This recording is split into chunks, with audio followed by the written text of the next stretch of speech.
행복한 삶의 유일한 토대는 내 본성이다.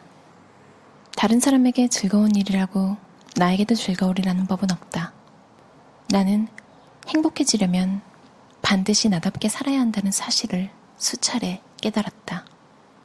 텅 빈 선반을 보고 행복한 사람이 있는가 하면 수지품이 꽉 들어찬 선반을 보고 행복한 사람이 있다. 내 본성에 맞는 것은 어느 쪽일까? 집에서 편안함을 느끼려면 자신을 알아야 했고 진정한 나와 대면해야 했다. 이것이 진정으로 단순하게 사는 길이었다.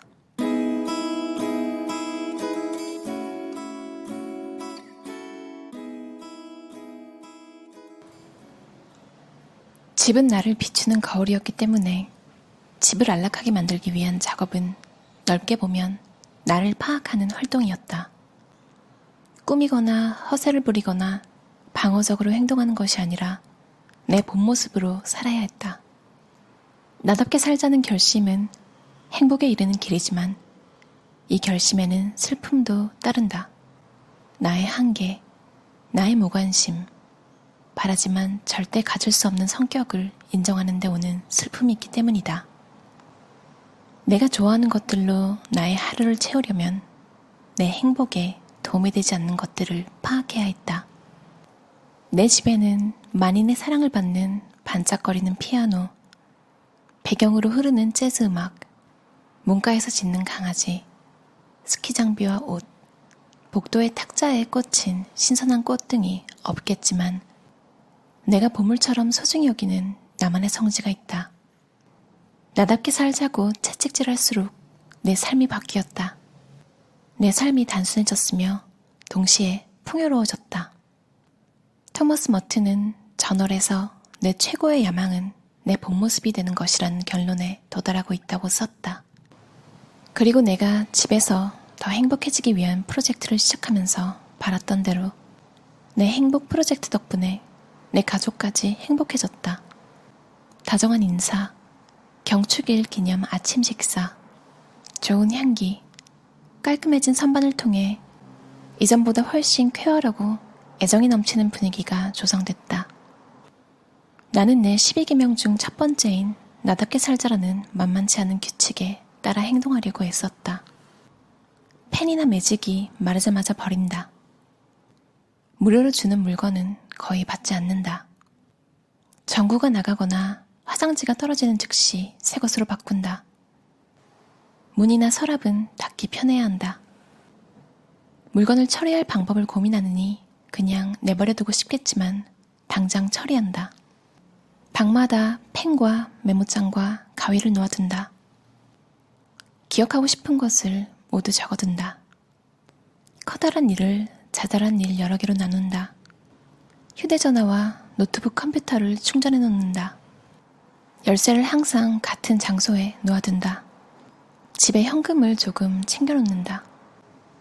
나에게 중요한 것이 있다면 그것을 위해 시간을 내고 집에 간직할 장소를 마련하며 자주 접해 관계를 쌓는다. 시작하기 전에는 지루하고 힘들어 보여도 일단 시작하면 나아진다. 별로 원하지 않는 물건을 가져봤자 행복에 도움되지 않는다. 선반 하나를 비워둔다. 잡동사니 전용 서랍을 하나 만들어둔다.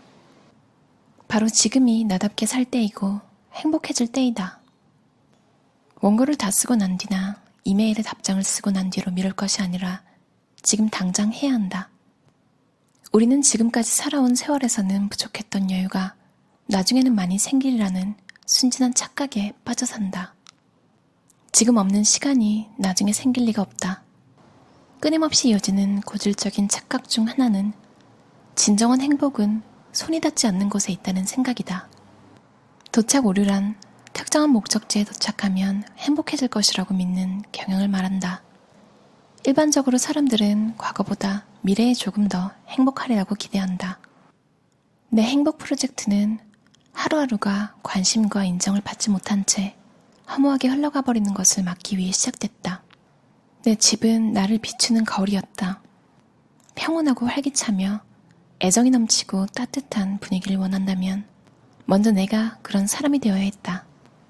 집에 집에서 편안함을 느끼고 싶다면 먼저 내가 집을 보물처럼 소중히 여겨야 했다.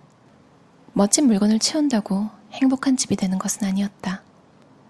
행복한 집을 만들려면 내 마음가짐을 바꿔야 했다. 잡동사니를 하나씩 정리하라. 알렉산더 포프는 질서는 하늘에 으뜸 가는 법률이다 라고 썼으며 나는 늘 행복에서 잡동사니가 차지하는 비중에 놀라움을 금치 못한다. 긍정심리학 연구자들은 잡동사니라는 면을 거의 거론하지 않지만 이 주제는 대중문화에서 아주 활발히 토론되고 있다. 나에게 잡동사니와의 씨름은 끝이 없는 전쟁이다. 나는 첫 번째 행복 프로젝트를 진행할 때 이미 잡동사니를 치우기 위해 끊임없이 노력했지만 또다시 잡동사니가 쌓이는 것을 어찌할 수 없었다. 이런 과정을 멈출 방법을 찾고 싶은 마음이 간절했다. 윌리엄 모리스는 유용하게 사용할 방법을 모르거나 아름답지 않다고 생각하는 물건을 하나도 집에 두지 말라고 말했다. 나는 경각심을 불러일으키는 이 충고에서 교훈을 얻었다. 먼저 선반을 하나씩 정리하고 옷장을 하나씩 정리하면서 우리 집에 있는 소유물 하나하나에 대해 생각해 보기로 했다. 가족 중에 이 물건을 사용하거나 좋아하는 사람이 있나? 이 물건이 망가지거나 잃어버리면 다른 물건으로 대체할 수 있을까? 사용하거나 좋아하는 사람이 있다면 이 물건이 제자리에 있는 것일까? 사용하거나 좋아하는 사람이 없다면 굳이 이 물건을 집에 둘 필요가 있을까? 다른 사람에게 즐거운 일이라고 해서 나에게도 즐거우리라는 법은 없다. 분명한 사실을 이해하고 나면 대단히 유용하지만 그 사실을 이해하기란 엄청나게 어렵다. 새로운 친구와 오랜 친구가 모두 필요하다. 목표로 가는 가장 빠른 방법이 가장 힘든 노력만은 아니다. 고통을 억누르는 것보다 애초에 차단하는 것이 더 쉽다. 시작에 따라서 결과가 크게 달라진다. 심오한 진실의 정반대 역시 진실이다. 변화는 휴식만큼이나 좋다. 가장 좋은 독서는 다시 읽는 것이다. 이달의 잡동사니를 하나씩 정리하자라는 결심은 내 마음을 차분하게 가라앉히고 삶을 평온하게 할 터였다. 정리정돈의 전문가들은 일반적인 미국인은 물건을 찾느라 하루에 거의 1시간을 허비한다고 추정한다. 미국 비누 및 세제협회에 따르면 일반적인 가정에서 잡동사니를 치우기만 해도 집안일의 40%가 줄어든다. 그럼에도 미루거나 꾸물거리는 행동을 주로 연구하는 피어스 스틸의 주장에 따르면 어질러진 공간을 치우는 것이야말로 사람들이 가장 자주 미루는 활동이다. 나는 본격적으로 잡동사니를 정리할 때마다 늘 같은 지점에서 출발한다. 바로 내 옷장이다. 다행히 친정어머니가 뉴욕시에 올 예정이었다. 나는 패션의 문외한이지만 어머니는 패션 감각이 뛰어났고 잘 어울리는 옷을 고르는 재주가 있다. 또한 나는 마음에 드는 옷이 있으면 한정없이 갖고 있으려 하는 반면에 어머니는 내가 아무리 좋아하는 티셔츠라도 영 아니다 싶으면 과감하게 버리라고 말한다. 바로바로 청소하자. 나중에 치워야지라는 헛된 다짐을 하는 대신 즉시 버리고 청소했다. 풍수지리를 무시하자. 죽은 식물이나 전 남자친구의 사진을 버리라는 풍수지리의 일부 가르침은 타당하지만 나는 풍수지리의 원리에 지나치게 치중한 제안을 납득할 수 없었다. 겉모습에 신경 쓰자. 나는 우리 아파트의 잡동사니를 실제로 줄일 뿐만 아니라 겉으로도 잡동사니가 적게 보이게 하고 싶었다. 지저분하게 쌓여있는 티셔츠 무더기에서 볼 수 있듯이 나는 옷을 제대로 개는 재주가 전혀 없었다. 나는 연습을 했다. 내 티셔츠를 모두 끄집어내어 겠고 주름 없이 반듯하게 쌓인 티셔츠 더미를 보며 감동을 받았다. 수술 후에는 완벽한 질서에서, 즉 수술 도구를 정확한 제자리에 깔끔하게 돌려놓으면서 즐거움을 느낀다고 한다. 문제가 있는 물건을 알아두자. 귀엽지만 제대로 작동하지 않는 물건, 망가진 물건, 불량품 토스터, 유용할 가능성이 보이지만 한 번도 사용하지 않은 물건, 애지중지하고 싶은 물건, 죽 써서 개준다는 말이 있다. 사용하지 않고 모셔만 두는 고급스러운 바스젤이 무슨 소용이 있을까? 한 친구가 아주 비싼 송로기름을 아끼느라 한 번도 안 썼는데 너무 오래 시간이 지나 다 상해버렸어 라고 털어놓은 적이 있었다. 사용하자. 완전히 다 써버리자. 지금 이 고비만 지나면 여유가 생길 것 같잖아요. 저도 이 오류에 계속 빠지는데요. 도착 오류라는 명칭이 있는지는 몰랐어요. 진정한 행복은 조금만 더 버티면, 그러니까 목적지에 도착하면 행복해질 것이라고 믿는 경향. 예전에 공지영 씨 책을 읽었는데요.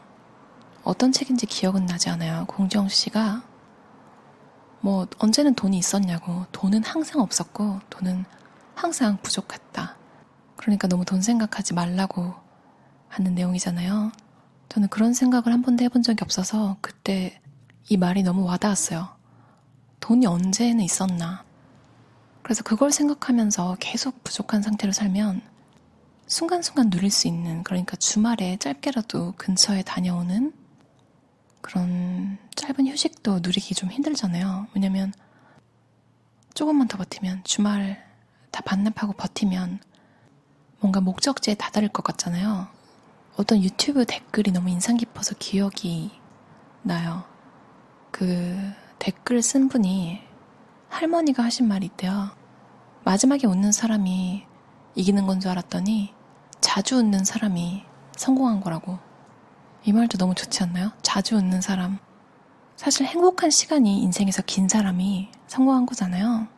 여러분도 잠깐이라도 시간 내서 여러분이 좋아하는 일 매일매일 하는 행복한 삶 살길 바랄게요. 그럼 오늘도 심플한 하루 보내세요. 감사합니다. 감사합니다.